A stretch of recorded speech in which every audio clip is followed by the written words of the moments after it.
unlimited free and unlimited silver coinage, among other propositions. What was the name of the party? Jeff Green. Populist? That's right, the Populist Party. Good. That starts us off again, looking for a team to go for the team question. For 5 points, what two explorers visited the Northwest in a search for an overland route to the Pacific Ocean? Eric Bowen. Lewis and Clark. That is the two. Yes, those are them. Lewis and Clark expedition.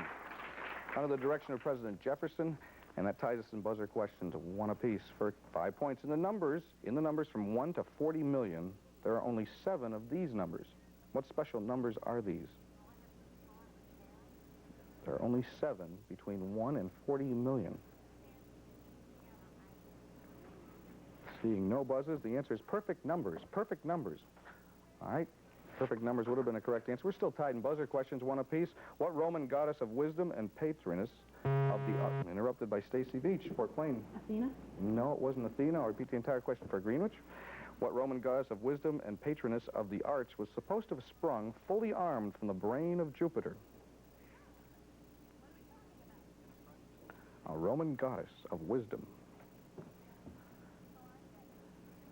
All right, seeing no buzzes, we'll give the answer worth 5 points as Minerva. Minerva was that Roman goddess of wisdom. For 5 points, let's break this one tie apiece. According to legend, a sword was suspended by a hair over his head. What was his name?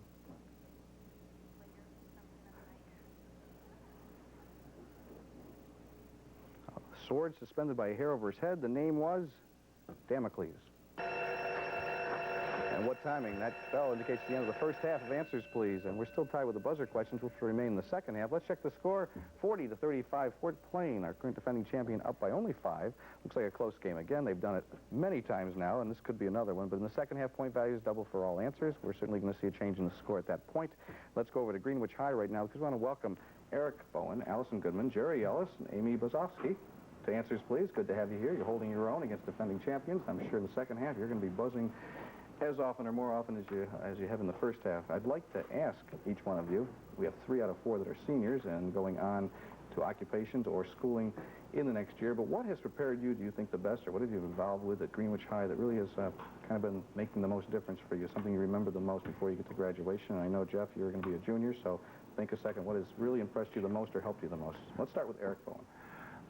I've been involved in the sports program at Greenwich, and I think that's been very helpful for me. It's made me more competitive, you know, as far as even in my schoolwork. Okay, it's made you maybe apply yourself more for the schoolwork because of the athletics that you had. Okay, Eric, good. Good luck to you. Do you know where you're going to school next year? Yes. I'll be attending the University of Tennessee in the fall. Good. Okay, good luck there. Allison Goodman. I've also been a participant in the athletic program and in the music program, and I feel that they've both given me a chance to visit many places I wouldn't have seen otherwise. Great. Okay, and your plans? Do you have something? Don't put you on the spot, but... I won a major in biology at Harvard-Radcliffe. Terrific. Let's hope we have some science questions, particularly biology in the second half. Good luck to you, Allison. Good to have you here. Jerry Ellis, Jr. I'm involved in track and running and also the music program. It's helped me go around the country and see a lot of different people. Good. Good to have you here, Jerry. And Amy Bozovsky. I don't know, probably the art department. I'm involved in art quite a bit, and also the track team. I do a lot with that. Okay, well, good. I'm glad we're involved with Answers, Please also as part of the 4-member team, and the second half of Answers, Please will be back right after this brief timeout. Enter a world of comedy kings and musical bosses on the next Entertainment This Week. Action! Go behind the scenes of Mel Brooks' zany new spoof Spaceballs with Dark Helmet himself, Rick Moranis. He might be somewhat like Darth Vader, but he has a much bigger helmet. Then you get the word on the latest Bruce Springsteen biography. Plus, Fleetwood Mac comes back with a new attack on the pop charts on the next Entertainment This Week. Entertainment This Week, 12 noon Saturday on TV6. Hey, remember this? Tonight. That's right, Shirley Olsen and the Shirelles. How about these? The Belmonts and the Box Tops. Hits for a great-sounding date, July 12, 1987. This is Boom Boom Brannigan, High Priest, here in the Golden Temple, reminding you not to miss it. A night of solid gold, Sunday, July 12th, at the Coliseum Theater in Latham. A monstrous live show. Relive the magic to benefit you and the Arthritis Foundation. This is the point I want to remind everyone here in the studio and at home that Answers, Please is a game of quick recall. It is not intended to reflect the educational programs of either one of the high schools appearing this morning on our show. So please remember that Answers, Please is only a game. The second half of that game is about to begin. Our score, 40-35. Fort Plain up by 5 over Greenwich. Point values double in the second half, and so we're going to see a change in that score dramatically. But before we begin those questions, let's go quickly at each captain, starting with Greenwich, and find out the name of faculty advisors and student alternates. So, Eric Bowen. Our faculty advisor is Miss Gail Lynch. Our two alternates are Heather Drost and Christopher Simino. We thank them very much for preparation of the Greenwich High team. And now let's go over to our current defending champion captain, Stacy Beach. Our faculty advisor is Mr. Ed Pangburn. Our two alternates are Laura Sitterly and Bob Zinkowski. We thank them very much also for preparing their team, Fort Plain High, for the 2 appearances and a 3rd appearance here on Answers, Please. Now, next time the bell rings will be the end of the second half, and our points will be totaled up at that point. We'll either crown an undefeated champion, or we'll start a new champion on their way to possibly 3 consecutive wins. So let's start the second half right now. Next time the bell rings, we're going to do all that, so good luck. Hands on the buzzers. We have 1 buzzer question apiece from the first half. We're going to start that off now with a 10-point buzzer question. What famous scientist said, "The most beautiful experience is the mysterious. It is the source of all true art and science. He to whom this emotion is a stranger, who can no longer pause to wonder and stand in awe, is as good as dead. His eyes are closed." We have Keen Sofer, Fort Plain. Einstein? That is Albert Einstein, yes. And I hope I read it properly with Albert Einstein, of course, as the person. For 10 points, what was the name of the U.S. president who signed the Sherman Antitrust Act in 1890? The president at that time, 1890. All right, Eric Bowen. Coolidge? It was not Calvin Coolidge. Anyone from Fort Plain have an idea? New president. Stacy? Taft. No, it wasn't Taft. It was Benjamin Harrison. Benjamin Harrison was the president, 1890. Let's go for 10 points. What famous young lady of fact and legend was the daughter of Powhatan? The daughter of Powhatan. Eric Bowen. Pocahontas? Yes, that's right. Pocahontas is correct. For 10 points now in the second half. Buzzer questions have doubled. The meticulous gardener may not consider this lion's tooth a flower. Its name comes from the interrupted by Keen Sofer, Fort Plain. Dandelion? That is what I'm describing. A dandelion, yes, from the French. It's a weed-like flower, and that earns quickly a team question of Fort Plain, famous sites. Hopefully famous to each one of you. This list contains famous places, which we ask you to locate by country. Looking for country names, 40 seconds, 40 points now available. Need countries, starting with Stacy. Birthplace of Napoleon. Italy. No, that's incorrect. Jeff. Hans Christian Andersen's home. What country? Holland? No, it's not Holland. Kathy. Bridge of Sighs. Pass. She passes. Keen. Piccadilly Circus. Great Britain. Okay, we can accept that. Great Britain, yes.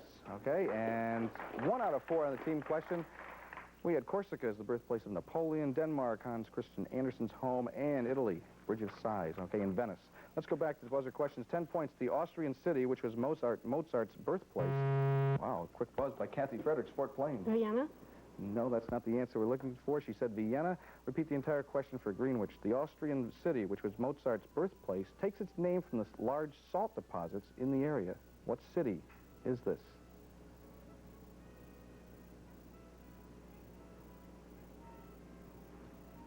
Okay, they're thinking but not coming. Actually, we do have Jeff. I forgot. Pass. Okay, he says no, he forgot, and it was Salzburg. Salzburg. Maybe the clue there was a large salt deposits in that area. However, it was a difficult answer. Let's go back again for buzzer questions. 10 points. If you graph the equation, x squared plus y squared equals 9, what would be the shape? Allison Goodman. Circle. A circle, yes, that's a circle. X squared plus y squared equals 9, the shape of a geometric circle. Let's go again, 10 pointers. Sometimes we refer to an unappealing person as a weasel. How do we refer to a weasel who is wearing his white winter Keen Sofer, Fort Plain? Mink? No, it's not a mink. He's wearing his white winter coat. What do we refer to it? Greenwich?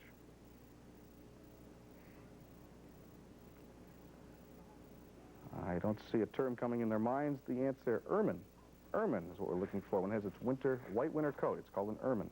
Let's go for 10 points. What American poet declared, "I celebrate myself and sing myself"? Quick buzz. Kathy Fredericks. Walt Whitman. Yes, from the Song of Myself, Walt Whitman. That ties us in buzzer questions, one apiece.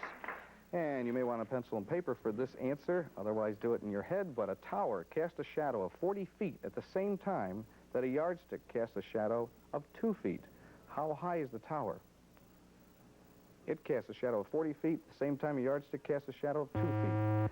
Allison Goodman, Greenwich. 20 yards. No, that's incorrect.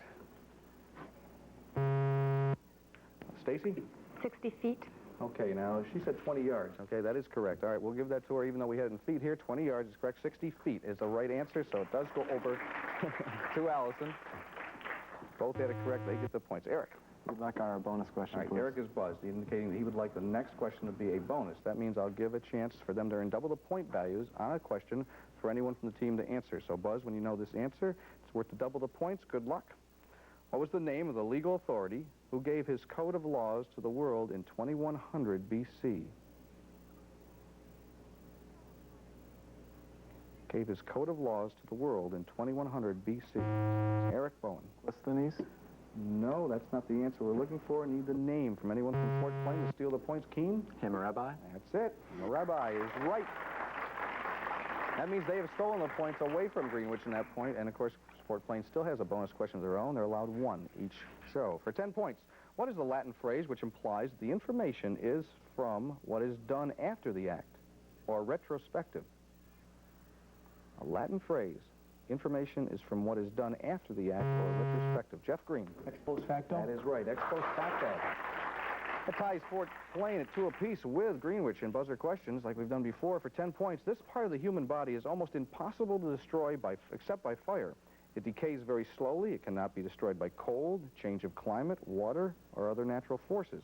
It is also resistant to many kinds of acids and corrosive materials. What part? Jeff Green. Bone?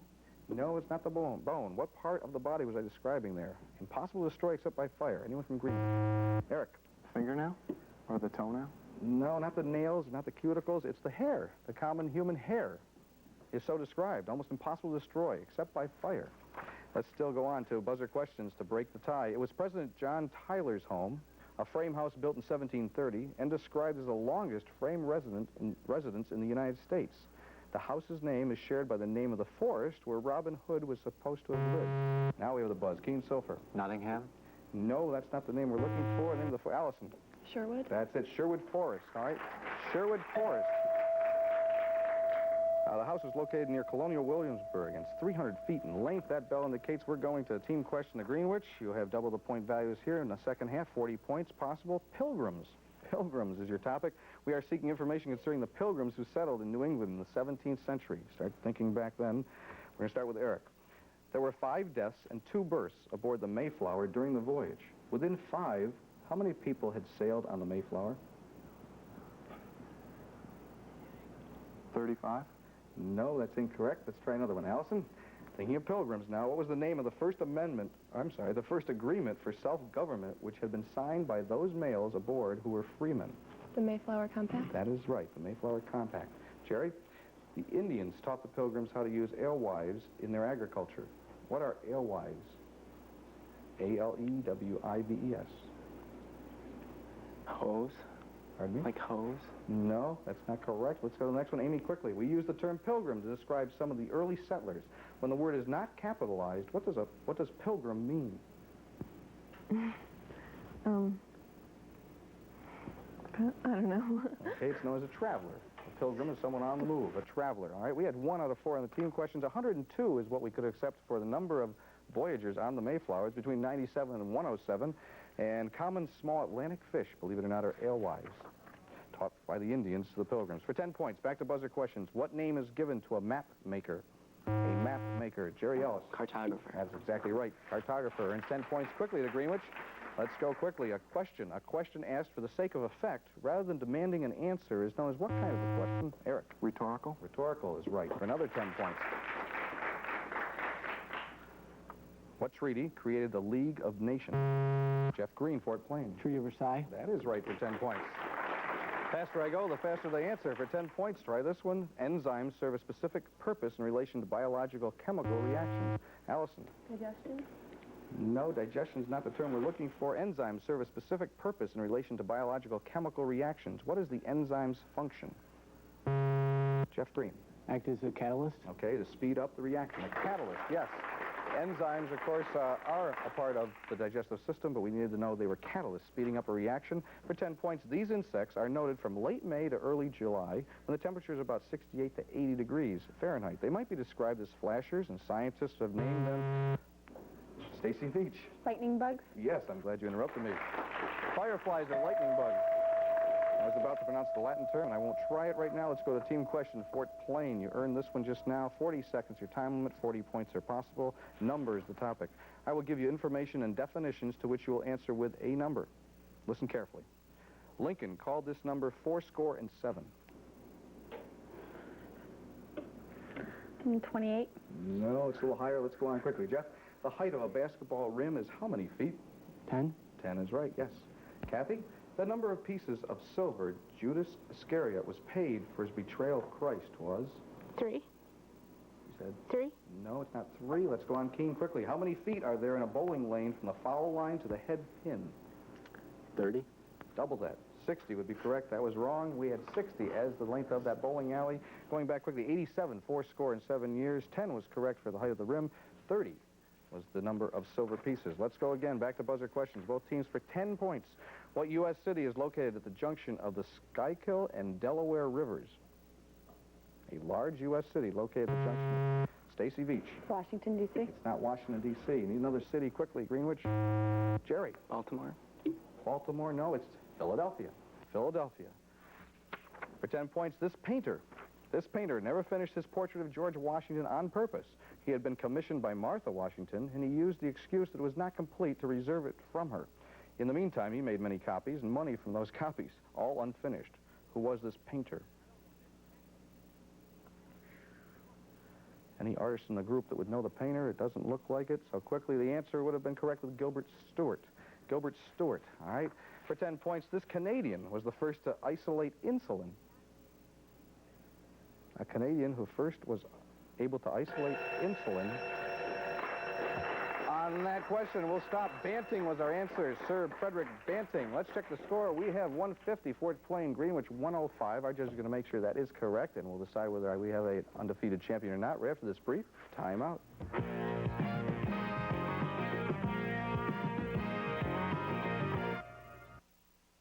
What's the future of this week's Stars Search Stars?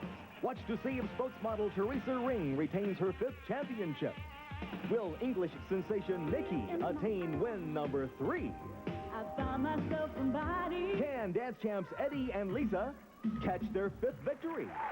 Will new champs in singing, juniors, and comedy hold their title? Watch this week. Midnight Sunday on TV. Every summer, the New York City Ballet brings a kind of magic to Saratoga. There's the dancers, the music, the audience, the special feeling you get when it all comes together. I know what you mean. The dancers are incredible. And this is one of the nicest places to spend the summer. It's really as if the ballet and SPAC were made for each other. You know, I can't think of a better team. Well, present company accepted, of course. Be sure to see the New York City Ballet July 7th to 25th at the Saratoga Performing Arts Center. We have our judge up here, Mary, to confirm the score. John, the score is Greenwich 105, our runners-up, and Fort Plain retires undefeated with 150. Very good. We congratulate them. Our current undefeated champions. 415 points is their total. They have the trophy there with them, and of course we congratulate all 4 of them. They may be one of the last teams this season to go undefeated because we're winding down quickly. I want to thank Greenwich High and a great show here coming in and of course coming close. It's only a matter of a couple questions to get those 40 points. We thank them all very much. Wish you good luck as we did earlier here in the show. Mary, we're going to see you next week here on Answers Please, and we hope you join us right here on TV6.